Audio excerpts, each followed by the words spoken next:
Let's identify the structures in this view of the arm, which is the posterior view of the right arm. So we will identify the muscle and neurovascular structure.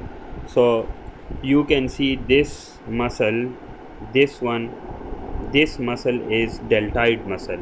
In the other B picture you can also see this is deltoid muscles. Okay, deltoid muscle. Then you can see the below the deltoid muscle and medial to the deltoid muscle, this muscle which is the part of the rotator cuff muscle is teres minor muscle, and below the teres minor is teres major muscle. In this picture, in the B picture, you can see the teres minor muscle is this one, and below the teres minor is teres major muscle, and below teres major muscle, this is a part of the latissimus dorsi muscle. Okay, so this one is teres minor, then the second one is teres major, and the third one is latissimus dorsi muscle. Teres minor muscle, teres major muscle, and latissimus dorsi muscle. Okay, then you can see in the posterior arm there is one muscle, the big muscle, and the only muscle in the posterior compartment of the arm is the triceps muscle. So this one is the triceps muscle. Okay, the triceps muscle, this one is on the 14 number, this is the long head of triceps.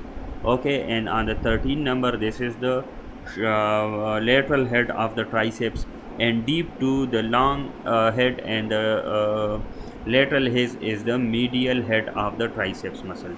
In the another picture, the lateral the long head of the triceps has been retracted to see the structures, neurovascular structure. Okay, so this is the long head, retracted head, long head of the triceps muscle. Then this one is lateral head of the triceps muscle.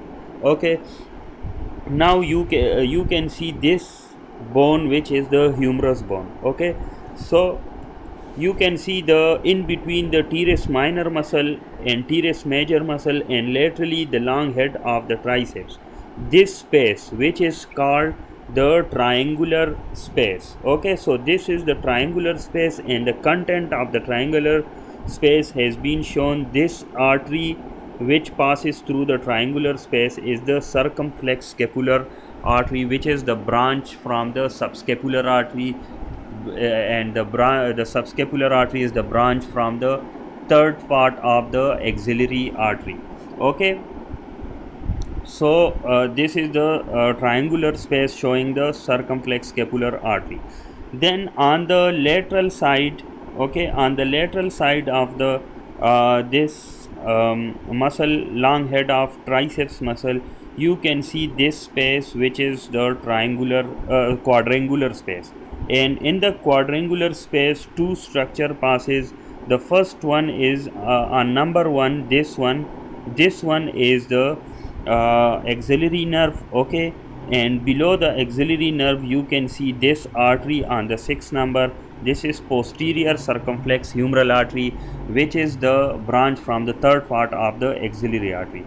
Then below the quadrangular space you can see this space which is the triangular interval. Okay, and the triangular, and in the triangular interval radial nerve passes, and the deep branch of the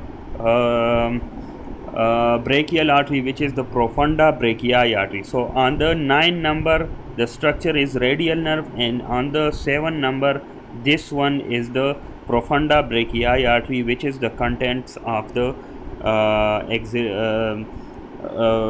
triangular interval. Okay, so you can see this on the 15 number, this is the most medial structure in the arm and the forearm, and this is the ulnar nerve. Okay, so this is showing the ulnar nerve, you can see here, and it passes behind the medial epicondyle of the humerus. Okay, so this is about the